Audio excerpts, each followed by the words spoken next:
Esse é o primeiro vídeo de uma série de 12 vídeos em que eu vou compartilhar com vocês a construção de um sonho meu, que eu tenho há algum tempo já. Mas assim, eu digo construção, a construção mesmo, sabe? O processo, os bastidores.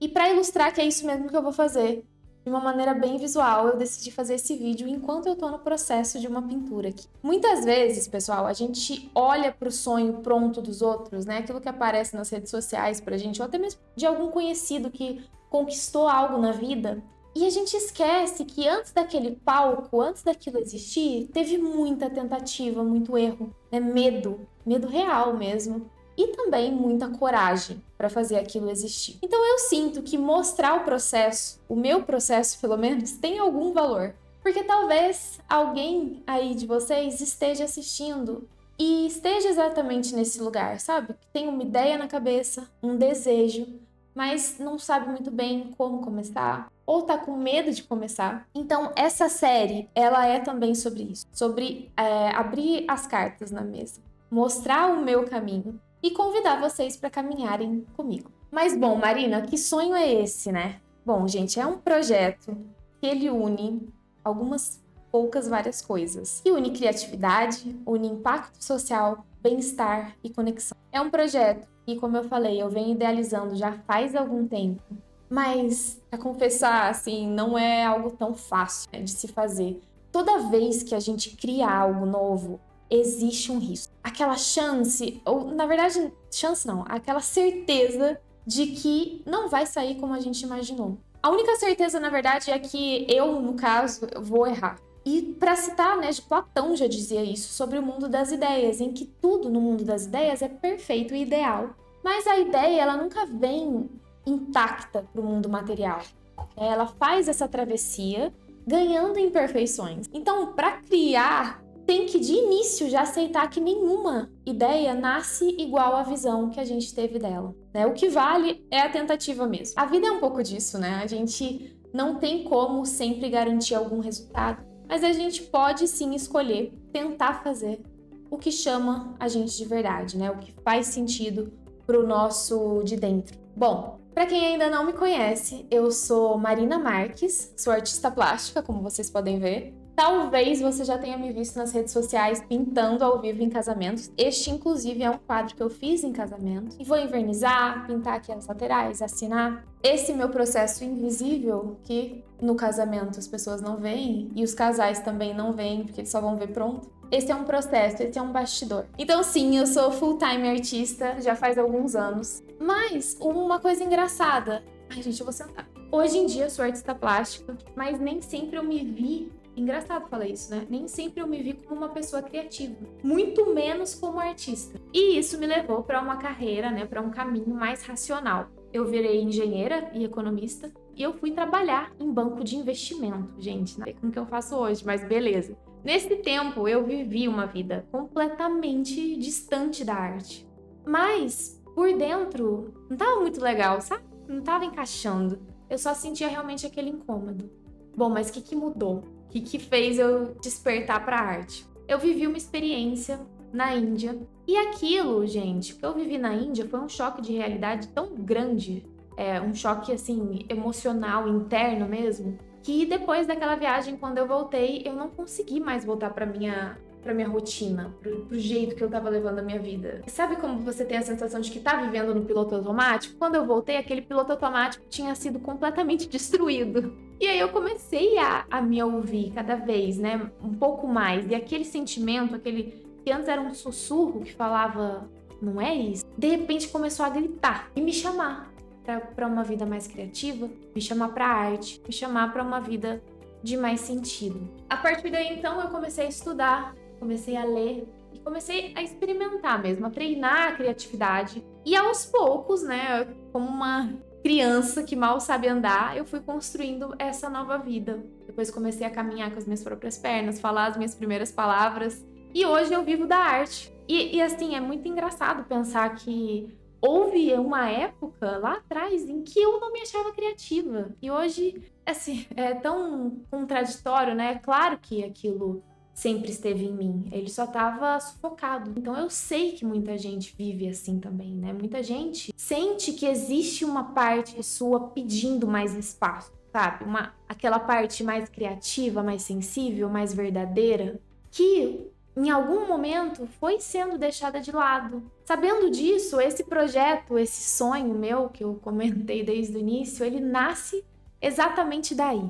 Ele nasce dessa vontade minha de ajudar outras pessoas a se reconectarem com esse lado criativo, da mesma forma que eu fiz. E não, né? Isso não significa que todo mundo precise virar artista e viver da arte como eu faço, não é sobre isso. Mas sim, é sobre viver com mais criatividade, mesmo na carreira que você já tem. Isso é muito possível, né? Viver com mais criatividade em todos os âmbitos da sua vida.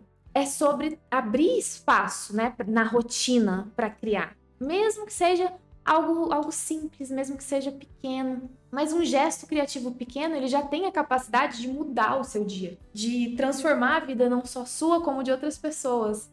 Eu fiz um ovinho de Páscoa para os meus sobrinhos, ovo de galinha mesmo, peguei ovo de galinha, esvaziei o ovo, recheei de chocolatinho, pintei a casca do ovo externa e entreguei para eles. E foi muito lindo de ver a reação, né? Eles já sabiam como era uma casca de ovo, né? Então eles têm 5 e 3 anos de idade. E foi muito gostoso de ver aquele meu ato criativo transformar a vida, ou pelo menos um momento, de 2 crianças que eu tanto amo. Pra mim, eu sempre digo isso, né? Uma xará minha, uma artista contemporânea, Marina Abramovic, diz que a arte, ela é energia que passa de uma pessoa para outra. Para mim, a definição de arte, ela vai nesse sentido, mas é um pouco mais no sentido de que a arte, ela é conexão. E é justamente aí que entra uma segunda parte muito importante desse meu projeto, desse meu sonho. Eu quero falar de criatividade com intenção, né? Não só criatividade por criatividade que começa e acaba no eu. Eu quero falar de criação como algo que pode gerar um impacto positivo no outro. Esse impacto no jeito como a gente se relaciona com o mundo, sabe? E lembrar que a gente não nasceu só para produzir, para responder, para correr, para consumir. A gente nasceu também, ou se não somente, para imaginar, para sentir, para criar, para contemplar e transformar o mundo ao nosso redor. E ainda, se essa criação puder tocar alguém, puder ajudar alguém, emocionar alguém, inspirar alguém, ela ganha uma força ainda maior. Bom, então, já dei essa introdução sobre o meu sonho, mas o que é de fato ele? Bom, meu sonho, ele é construir uma comunidade de pessoas que queiram exatamente isso que eu descrevi. Pessoas que queiram se reconectar com a própria criatividade. Pessoas que queiram sair do piloto automático, que queiram criar com mais intenção, que valorizem a arte, o bem-estar, a conexão, a gentileza, a profundidade. Eu quero que exista um espaço em que as pessoas possam interagir, se conhecer e construir coisas juntas. É como se fosse um refúgio do que a gente vive hoje, né? E eu sei que tudo isso que eu tô falando soa um pouco sonhador demais, mas eu acho que nesse estágio, no momento em que eu tô, tá tudo bem, porque agora, nesse exato momento, é realmente um sonho. Mas é um sonho que eu estou disposta e que eu decidi tentar construir no mundo real. Se eu vou conseguir ou não, gente, eu não sei, né? Vocês terão que assistir os próximos vídeos e ficar comigo aí nessa temporada de 12 vídeos. Mas, de novo, eu não quero aqui aparecer só quando tiver esse sonho pronto. Eu quero mostrar a construção dele. Porque talvez nesse processo de mostrar a construção dele, eu inspire alguém a participar da minha comunidade. Talvez eu inspire alguém a criar a sua própria comunidade. Olha que lindo que isso seria. Talvez eu inspire alguém só a voltar a criar qualquer coisa, sabe? E qualquer uma dessas possibilidades já faz esse processo valer muito, muito a pena. E por onde que eu começo, né? Pra eu tirar esse sonho da minha cabeça e começar a dar aquela forma a ele, eu encontrei, pessoal, uma plataforma que vai me ajudar a construir essa comunidade. Essa plataforma se chama Mighty Networks. E o que mais me chamou a atenção nela, né, foi justamente isso, né? A possibilidade de criar esse espaço em que uma comunidade possa realmente existir, em que existam encontros, troca e aquele senso de pertencimento. Tudo isso faz muito sentido para o que eu quero construir, como eu já falei para vocês. E a gente vai começar juntos criando uma conta nessa plataforma, na Mighty, e dar esse passo inicial. Vamos lá? Clicando no link que está na descrição desse vídeo, você entrará nessa página. Vou começar o meu free trial, ou teste gratuito, clicando nesse botão verde. Aqui você pode logar automaticamente com Google, Facebook, LinkedIn ou Apple, ou também logar com um e-mail. Eu optei pela opção de e-mail. Pede o primeiro nome, o último nome e a criação de uma senha. Um código de verificação foi enviado no meu e-mail e após colocar o código já entramos nesse passo a passo da criação da comunidade, com nome, cor, tópico de assunto da sua comunidade e quais os principais recursos que você irá utilizar. Tudo isso é editável depois, então não se preocupe, esse é só o pontapé inicial. Eu escolhi eventos, publicações, gamificação e cursos. Dá o OK e pronto! Você já está na sua página inicial da sua comunidade. Fizemos o primeiro passo. O próximo passo é deixar esse espaço muito lindo e criativo. Esqueci de mostrar o quadro, né? Para quem ficou curioso para ver o quadro. Esse casamento foi em Itu, na fazenda Embaúva, da Cristi e do Renato. Foi logo após o beijo e eles estão comemorando o fato de estarem casados. Muito lindos, né? Espero te ver nos próximos vídeos. Espero te ver no meu sonho. Até mais, muito obrigada por chegar até aqui. Beijo!